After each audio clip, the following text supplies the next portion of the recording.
Welcome to Fight News Now Extra. I'm John Pollock. We're coming out of UFC 185 from this past weekend in Dallas, where there are two new champions, and we will run through all of the key news coming out of the card with John Ramdine and Robin Black.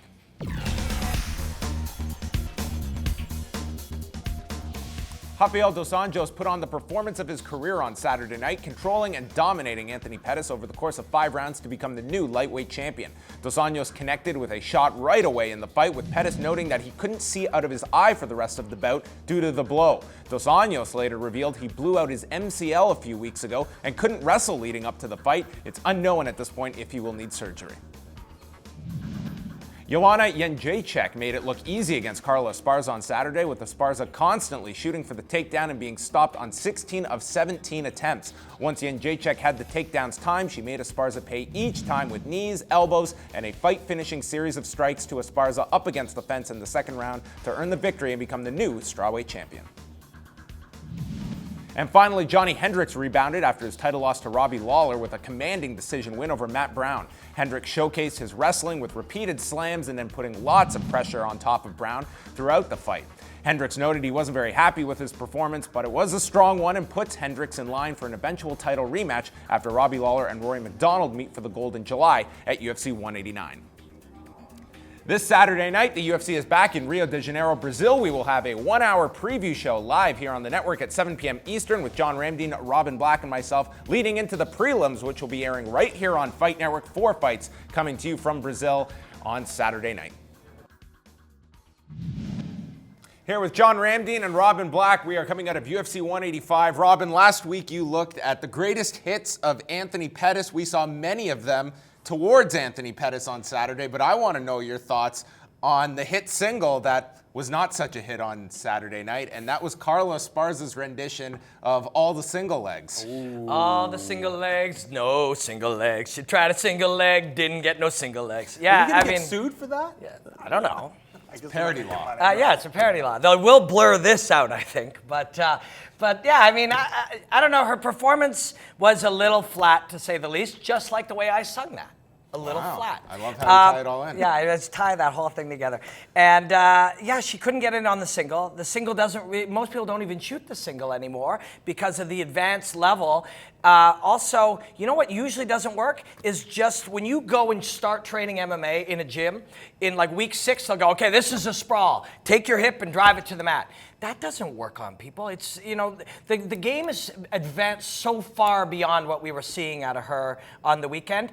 And on the other hand, Johanna Garbaivao just drilled her, and her Muay Thai technique looked very, very elite and made the wrestling technique look, you know, high school.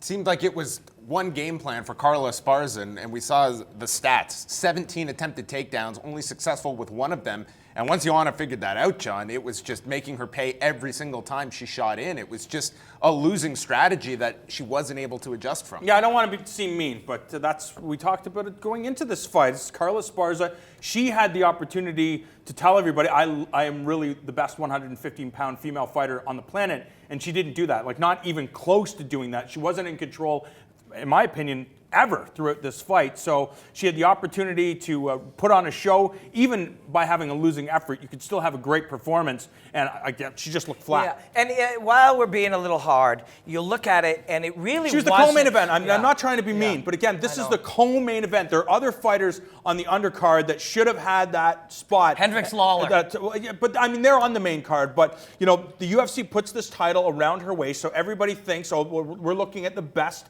female fighter at 115 pounds, and it's just not true. And I think there are many fighters that... But what are you going to do about that? I mean, then that's a question of, do you bring this division in? If you're not going to promote it, what's the point? No, you're right. I think they made a mistake. The fact is, yeah, you can introduce this. It's like, well, we don't really have a champion yet. Yeah, we don't really need a champion. We don't need a champion. You're just trying to build the division, and you do that by saying, are there actual standouts, or are these just mediocre competitors? And I think you go all the way or you don't go in. I mean, you need to. What are these women fighting for if you don't have a championship belt? Okay, but I mean, they're for money. You're showing their martial arts abilities. I mean, really, just because Carla Esparza had the belt, we weren't seeing the highest level. Like, not even close. She got her ass handed to her. And again, I don't mean to be mean, but it's the truth. So the UFC tries to convince people that this is the best 115-pound female fighter in the world. it wasn't the But case. they didn't have to convince anything. They had 16 girls, and she won that. So she won that fair for the and square. TV show. Yes. Just like John Yeah. Fitch on the reality show of the first season, he got a phone call at the airport saying,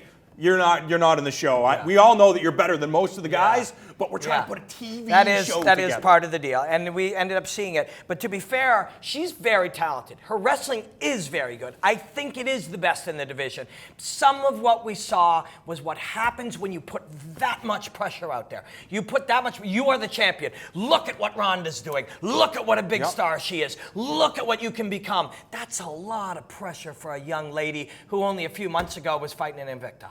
And that, I think, was the biggest downfall. And I think even this conversation is, if she watches it, I'm sure she isn't because she's heard enough of this, this is adding more pressure to that. What she needs to do is go away from all of this, go back to being a martial artist, not trying to be a star, not trying to sell pay-per-views or nothing. Go back to being a martial artist and a good wrestler and come back, smash people, and make us all eat our words. Yeah, and you go back to July. I mean, that's when the Ultimate Fighter show started. So she went through 3 fights, 3 weight cuts, then fought Rose Namajunas in December. And when I interviewed her, she told me she did not want to come back this quick in March for this quick turnaround. You looked at 5 fights since July the 1st for this woman. I think a lot of that also caught up to her. Yes, it wasn't the greatest performance. Is that indicative of Carla Esparza and her career? No, it's the worst I've seen Carla Esparza, and I don't think you can define where her role is in that division based on Saturday night's performance. I'm sure she'll be the first to say it was terrible. I understand that, but the fact is this is the big leagues now. You have to perform at the big leagues. When you get signed, you say, oh, I'm now part of the UFC. Look at Donald Cerrone.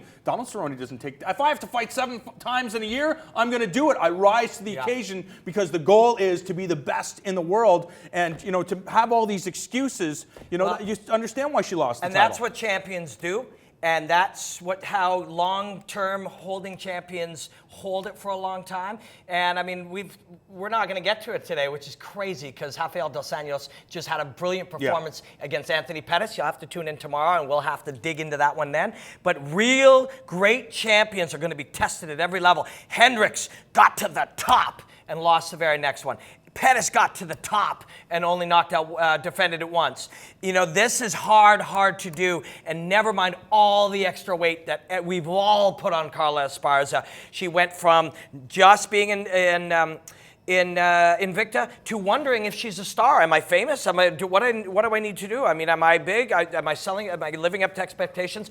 All that is so... Do I wear a unitard? I love the unitard. However, look at Ronda Rousey. Same type of thing. You know, the pressure is on her shoulders, the media attention, and she rises to the occasion. All right, that is all for us. Tomorrow we will chat about the other title change that came out of UFC 185. We have more Fight News Now Extra coming up.